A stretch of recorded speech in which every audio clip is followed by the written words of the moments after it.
أعوذ بالله من الشيطان الرجيم بسم الله الرحمن الرحيم قل هو الله أحد الله الصمد لم يلد ولم يولد ولم يكن له كفوا أحد.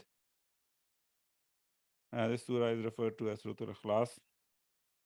We will talk about the name itself, which actually does not appear in the surah itself, but the surah is referred to as Surat-ul-Ikhlâs. So we will talk about why it's named as such or what's the meaning of it.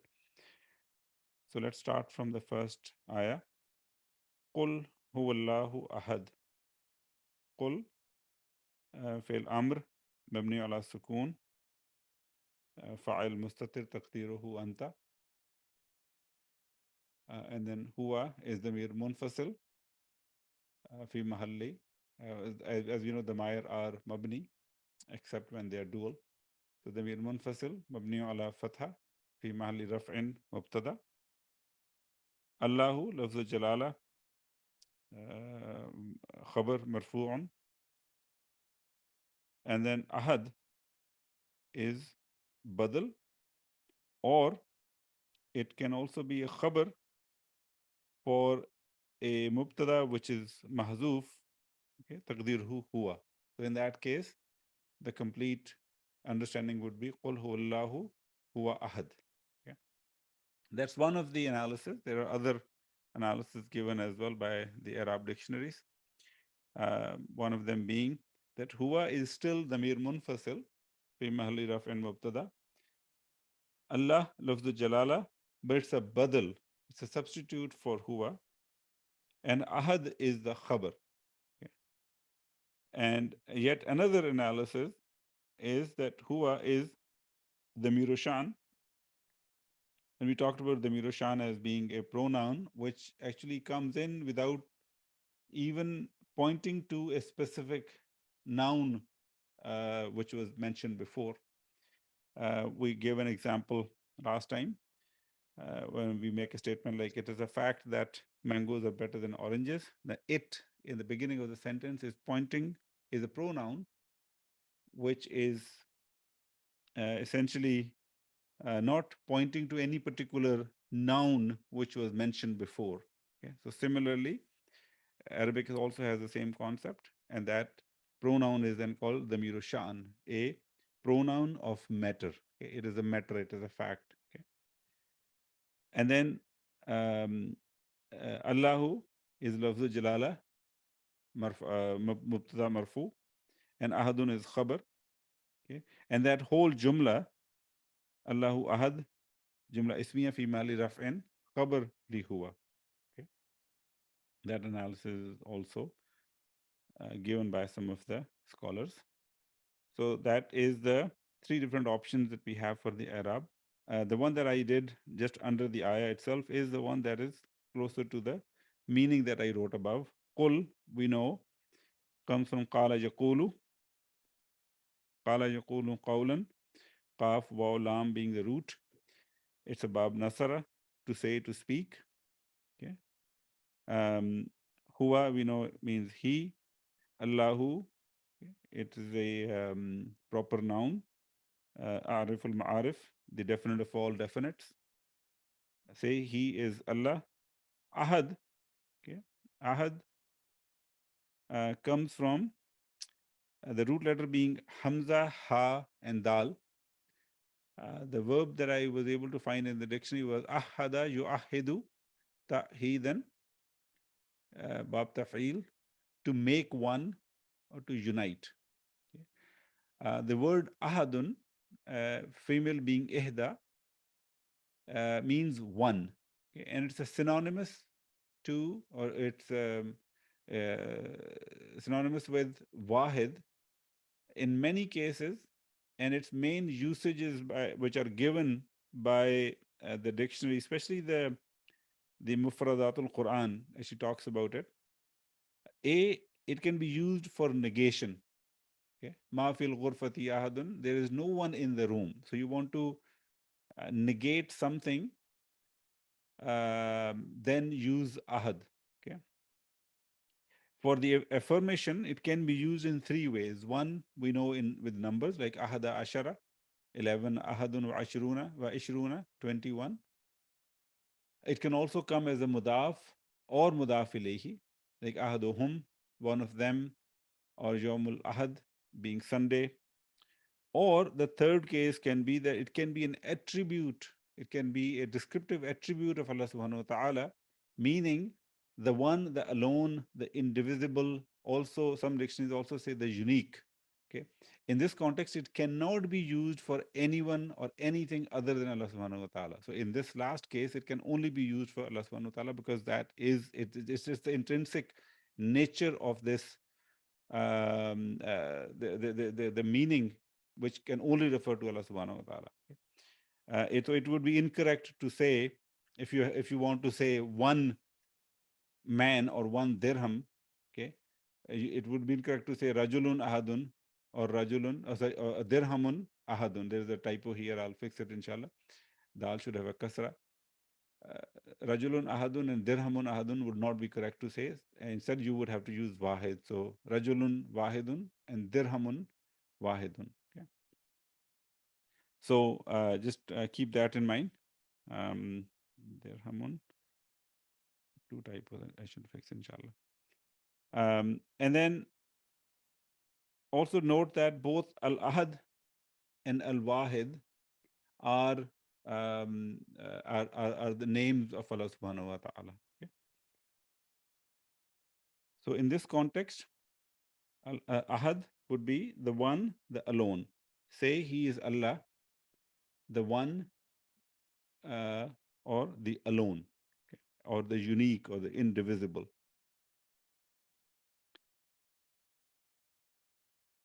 Ayah number 2, Allahu Samad. Allahu, lafzul jalala, coming here as mubtada, and as-samad is khabar.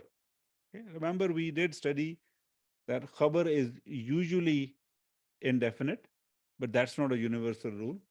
We know that there are many cases where the khabar can actually also be definite, and this is one of those cases. So Allah Samad, Allah being mubtada in this case, in this sentence, and as-samad is khabar.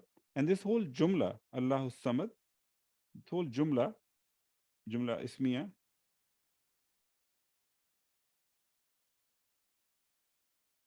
jumla ismiya, it is coming as a ifimali raf'in, khabar, thanin, li huwa. Okay. Huwa, which is um, in the first ayah, Qul huwallahu ahad. Okay.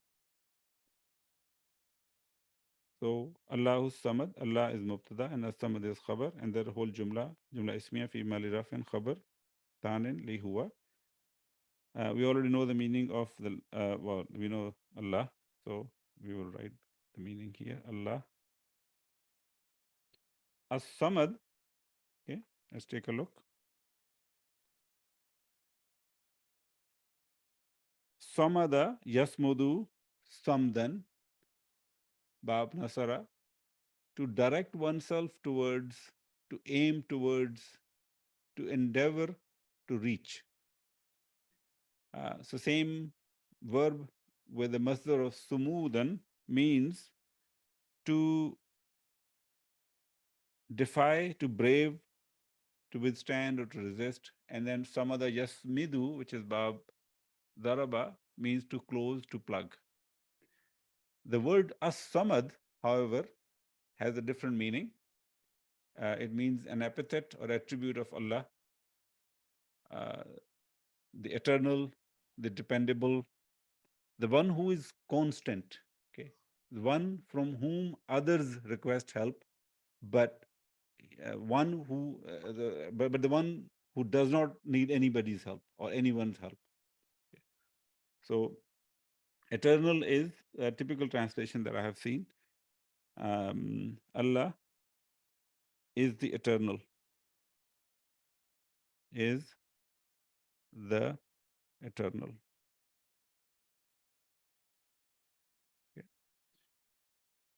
Qul huwallahu ahad. Say He is Allah, the one. Allah is the eternal. But this Allah is the eternal should also be understood as a khabar for huwa. Okay, so in that case, we should understand that the first huwa is the subject. Its first predicate is Allah. Okay, in the first ayah, and then the next predicate is Allahu Samad. He, Allah, is the eternal. And then continuing on to ayah number 3, Lam yalid wa lam yulad. Lam yalid wa lam yulad. Lam we know is it's a harfu nafi.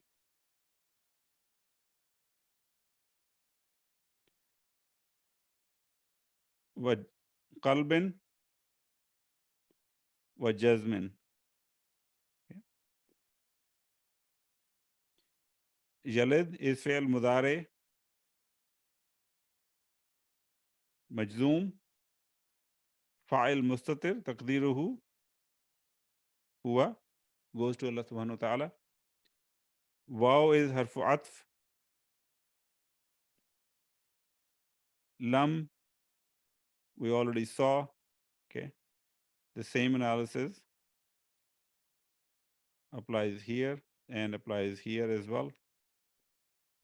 Yulad is fi'l mudare majzoom wa alamatu jazmihi sukun, and it is mabni lil majhul. Okay, so it's majzoom in its mood, but it is because it's passive voice. It is, we say mabni lil majhul. Okay, and whenever we say mabni lil majhul, we are not looking for the file. We are looking for naib file. So naib file is mustatir. Naibul file is mustatir. Taqdiruhu huwa again. Okay, it goes to Allah subhanahu wa ta'ala also. Lam yalid wa lam yulad. Okay, let's look at the meanings. Walada yalidu. This is a misal wawi verb. Viladatan, lidatan, or maulidan are some of the masdar. So this is a misal verb. It's a bab daraba. It's a transitive verb. To bear a child, give birth, to beget, more classical English, to procreate, to produce. The majhul form is, as you know, for the madi, fu'ila, the walida, and mudare is yuf'alu, so yuladu. Okay, and one thing I would like you to pay attention to is, if you look at the mudare in the ma'lum form and the mudare in the majhul form, the mudare um, uh, in the ma'lum form does not have a waw. The waw is dropped because it's a wawi verb. But in the majhul, the waw comes back. So the yalidu has no waw. It's a mabni lil ma'lum. Yu'ladu is mabni lil majhul. So it has a waw. The waw comes back. And the meaning being to be born. To be born. Walad is one of the nouns from this family from this root, I should say. Plural being awlad, child or son. It also is used as a collective noun, and in that case, it means children, and children can be both male and female. And then walid being father, walida being mother, and walidan, um, dual, two parents, and means both father and mother. Okay, so the one that we are dealing with here is um, yalid, which is a fail mudare majzoom, and yulad, which is fail mudare majzoom mabni lil majhul. Okay, so one is active voice, one is passive voice. So lam, not he begets. Okay. Walam, and not he is begotten. Okay. So one is mabni lil majhul. Sorry, mabni lil ma'lum, the first one, jalid. Second one is mabni lil majhul, begotten. So he's not, um, so he doesn't give birth as in physical birth, and he was not born as in physical born himself. Lam yalid, walam yulad. Ayah number 4. Walam yakul lahu kufuwan ahada. Waw being harf atf, lam again harf nafi, wa qalbin wa jazmin, yakun fi'l mudare naqis majzoom bisukun, lahu jar wa majroor,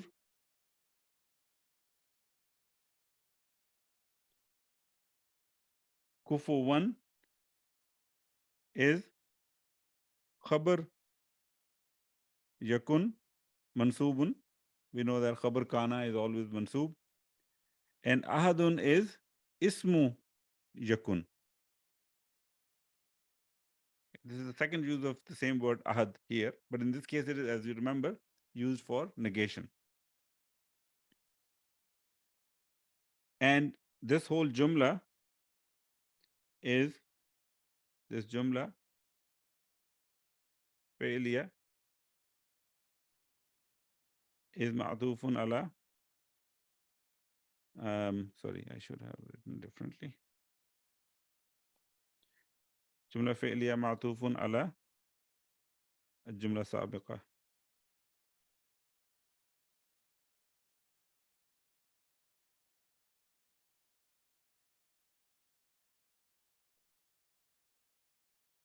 So this jumla is connected with the previous one with the harf jar waw. Let's look at the meaning, inshallah. And not yakun is, kana yakunu is, lahu. Okay. So to or for him, kufuwan. The root for this is kaf, fa, and hamza. Kafa'a, yakfa'u, kaf'an, which is basically ba fataha, to turn over or reverse. The word kufu, kufu'un or kufu'un, which are slightly different spelling, but the same word, which in the Quran we saw, it is written as kufuwan. Okay. And here, so instead of, so the Hamza is not written in the Quran, but it is a word with the root of Hamza as a lam kalima, third radical. So this kufuwan or kufu'un with the kufu'un or kufu'un with the harf jar li has a meaning of equal, comparable to, or a match for. Okay. And then I thought I should also bring up one word that we use in Urdu. It's also used in Arabic as well. Makafa'atun. Okay. Makafatul amal. Basically meaning a reward or a bonus or compensation for something. A makafa'atul amal will be the bonus for work or compensation for work. Okay. So, but in this case, in this ayah, the equal or comparable will be the right meaning for the word kufuwan. Okay.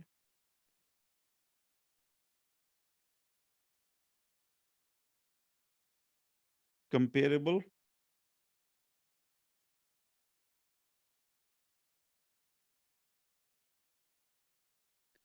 comparable to, or a match for him. Okay. And is, and not is, to him, comparable match. And then ahadun here will be translated as anyone. And there is no one comparable to him or a match for him. Okay. So no one is basically like him. So that finishes ayah number 4. Before we wrap up the surah, I do want to just quickly bring up the meaning for the word ikhlas. Akhlasa yukhlisu ikhlasan, bab if'al, form 4, means to be faithful, to be devoted, to be sincere, also means to be loyal. Okay. As the name of this surah, it denotes um, asserting oneself to be clear of believing in anyone other than Allah, or quitting in believing in anyone other than Allah. Also, it means to declare the unity of Allah. That's where it is considered an important surah to declare the Tawheed. Okay. But the emphasis is on the devotion and sincerity of that declaration, not just saying it with the tongue, but actually being sincere in declaring that.